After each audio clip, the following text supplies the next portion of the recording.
Welcome all to Fridays with Dhawale 2021.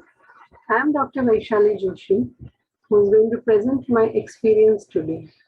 But before that, I would like to pay my gratitude. It's God's grace above everything that can make anything happen. Thanks to Dr. Hanuman for his hard work has brought homeopathy to us. My thanks to Reverend Dr. M.L. Dhawale, sir, whose books inspired me to homeopathy. My hearty thanks to my ICR guides then during the course. My gratitude to the ICR team now, headed by Dr. Kumar Dhawale sir and includes Dr. Bipin sir, Dr. Keur and others, whose prompt, patient and encouraging guidance could enable me to do justice to my work from case presentation preparation to delivering it.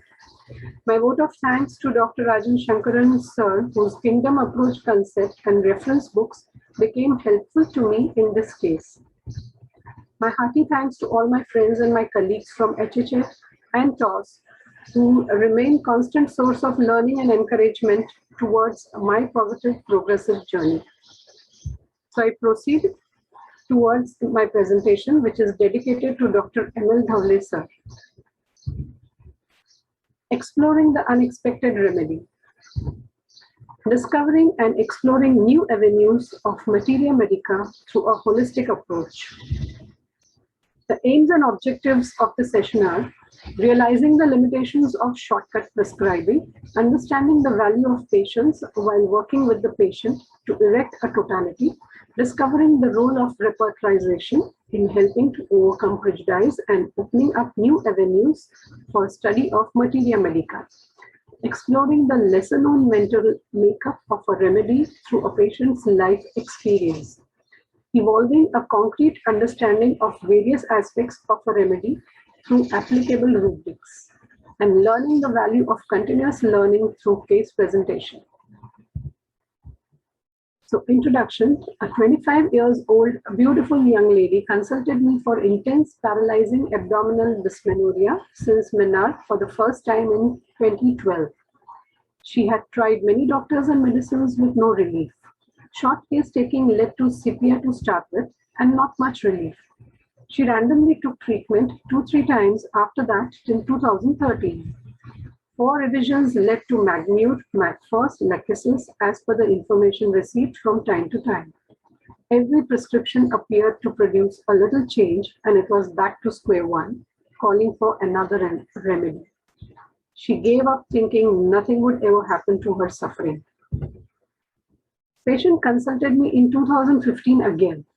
This time, she had depression since her maternal grandma's death 12 months back. Severe dysmenorrhea persisted. I gave her Ignatia this time and insisted an appointment for detailed case taking. She agreed and this experience follows. Patient came to me on 27th February 2015, chief complaints being severe paralyzing pain in lower abdomen, back and legs starting 2-3 days before menses and lasting throughout menses. She feels better by doing emotional freedom technique, a kind of energy work, consuming painkillers and sit back to relax quietly with ice bath. She becomes very sensitive, cries easily and reactive during this period. Her other chief complaint is a sudden bloated abdomen lasting 3-4 days in every 3-4 days now, along with shoulder, knee, ankle joint pains, resorting to EFT for temporary relief. With this, she also had depression. After Granny's death in 2014, initially was in non-acceptance of her death, would sob in sleep and sleep disturbed suddenly. Mentally demotivated, dwelling on Granny's memories with inability to do anything. Stopped meditating. Now, realizing of grief is there with hindered functioning and difficult focus. The associated complaints she had of sudden intense migraine headaches once a month lasting for 3 days and an itchy singular patch with acne coming up suddenly on back, usually in June-July. In other informations, we have past history of cough in 2012, father hypertensive and mother obese in family history, Insignificant personal history with thermal being chilly. A 26 days regular menstrual cycle lasting 5 to 7 days has a dark red, profuse, continuous flow with clots since few months now. Dysmenorrhea details already given in the chief complaints. In early childhood, she faced girl-child discrimination in joint family setup, uncle's sons given importance, patient and her sister make to do household chores and say that education not required for them. Father took a second wife for a male child, supported financially bare minimum, so mother had to work to meet both ends. Inappropriate touch was indulged by maths teacher in 7th standard, which was objected to by patient. Father told her that she can never do anything in life and spending on her is a waste of money. So currently for a career, she refuses to marry, though engaged since 2 years, as wants to prove self-worth to father. Counselor and therapist by profession, she aims to write a book, but in depression after granny's death since 1 year now, and therefore seeks physician's help to come out of it. Patient's mindset, which is developed from her life experience up till now, being a girl is crime. Girls have to suffer everything. Dirty things happen with girls. Feminism unacceptable. Behave and dress up like boy. Raises objection against injustice towards self. Sensitive to degrading remark by father. Attempt to bring change in situation for betterment. Her future ambition is to be a motivational speaker and publish a book. On analyzing, we find that the patient's concern is to sort out her issues and achieve her goals, which she finds herself unable to do. All sensations are sudden, intense, and rapid, with changeability found at mental and physical level. Reactions available are confusion, indolence, grief, escapism. Reaction at physical level are bloated abdomen, dysmenorrhea, skin complaints, joint pains, weight gain. In adaptation, we find her sensitive to others' opinion and change behavior accordingly, reflecting pushing self to take efforts to come out of holding back situations, constant desire to bring the required change in the present situation for progress and seek physicians' help for it. Make self competent and interested in productive activities. Self-work like energy healing exercises, meditation are done. Preparation to face life and feeling of adequacy emphasized with sense of capability, prefers to be with oneself during pains, mental as well as physical, and easily adaptable according to the changing situation. For miasmatic understanding, spasmodic pains, weight gain, bloated sensation, enlarged sensation, depression, dullness, inactivity, grief ailments, pent-up grief, intermittent complaints with gradual ongoing process on timeline indicates psychosis. So, on PNEI axis, we find disgust for feminism and grief in the psyche expressed as dysmenorrhea and depression on soma. Now, before going to totality, let us understand metaphoric meaning of sexual abuse.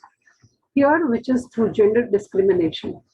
Constant discrimination and disregard expressed to one's gender, limitations drawn, restrictions placed on grounds of gender, home course over studies for little girls. Menses metaphorically is failure after building up on an activity, materialize substantially well, fails in between when about to reach the finishing point. Pregnancy is building up. Reach of pregnancy is menses. All the efforts, time and energy are in vain. After menses, new cycle starts, indicating to restart everything, investing efforts, time and energy again. So the repertorial totality is abuse aggravates ailments from sexual, aversion oneself to human being, Vary of life menses during. Delusion, dirt, dirty, he is, she is, sexuality about his. Confusion of mind, identity as to his. Grief, silent, pent up. Delusion, enlarged, he is. Delusion, body parts enlarged. Indolence, aversion to work, sadness from. Change, desire for. This is the repertorial sheet which gives the close coming remedies like sepia, staphysagria, illumina, platina, aurum, pulsatilla, barbarus vulgaris. So on DD of remedies, starting with sepia, sepia being mannish type of a woman, excessive sexual excitement and overindulgence brings on coldness. The sexual abuse context here differs in our patient, which is gender discrimination. Sepia abolishes the ability to feel natural love, that is to be affectionate. She is worse in company yet dreads to be alone, but spiteful in company, whereas our patient prefers her own company.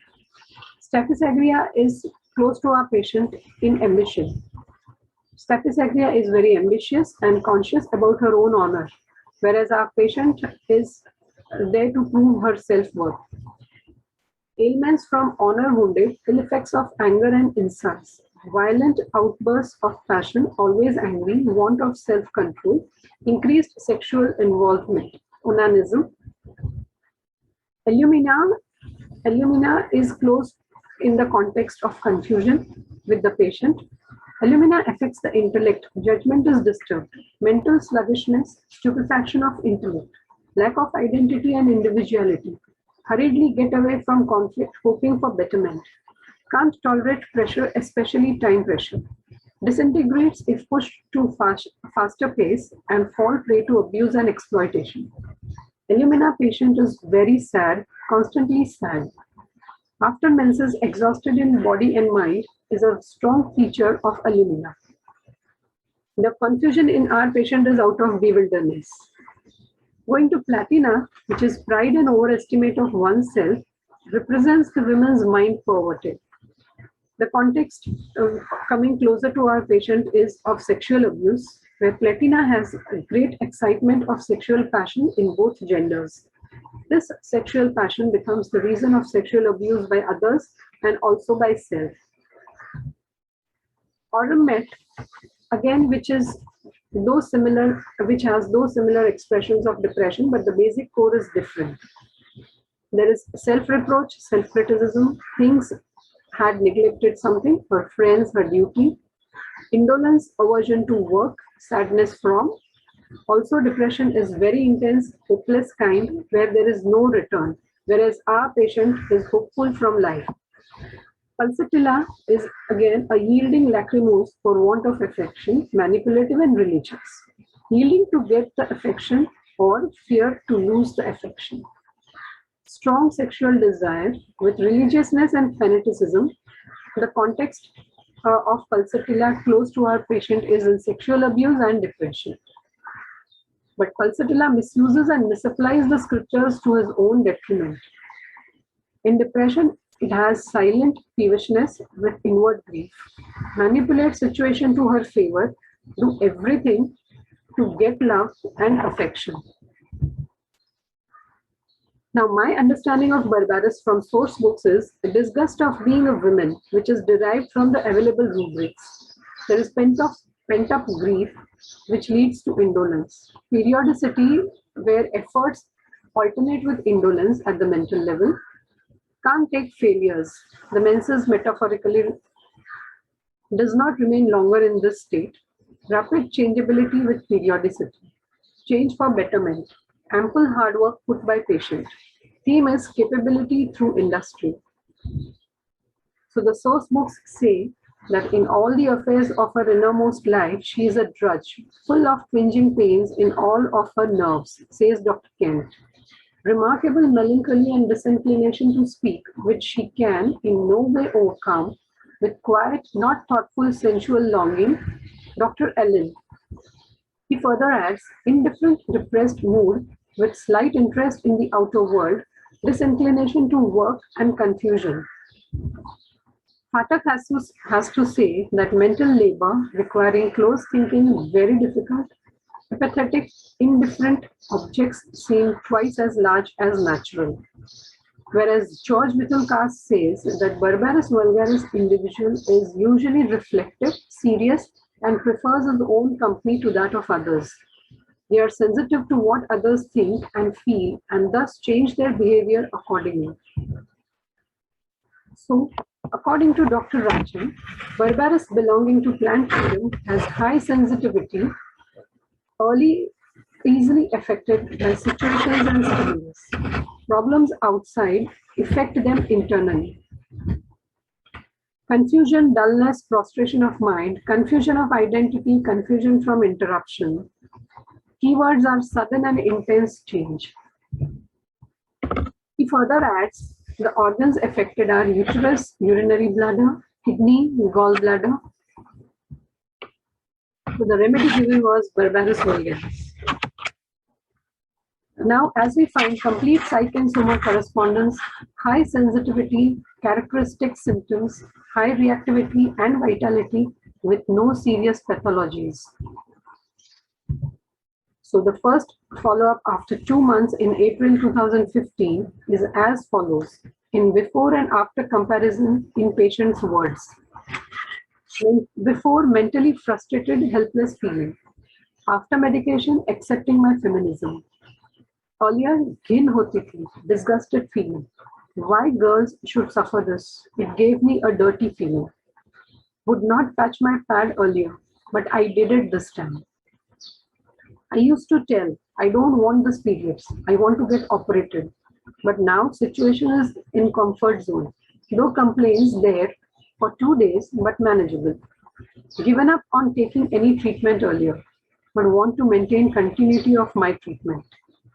Complaints would start 3 to 4 days before menses, whereas now complaints started just 2 hours before menses. And earlier it continued 5 days during menses, whereas from 5 days it has come to 2 days during menses now. Earlier absolutely non-functional for 4 to 5 days during menses due to complaints, whereas now intensity of complaints highly reduced to tolerable and comfortable level. Earlier always wore masculine kind of clothes. Now I have a liberated feeling accepting my femininity.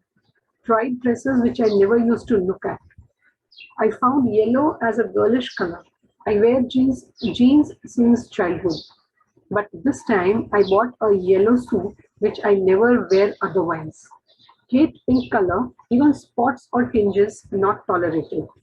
Wears pink color now.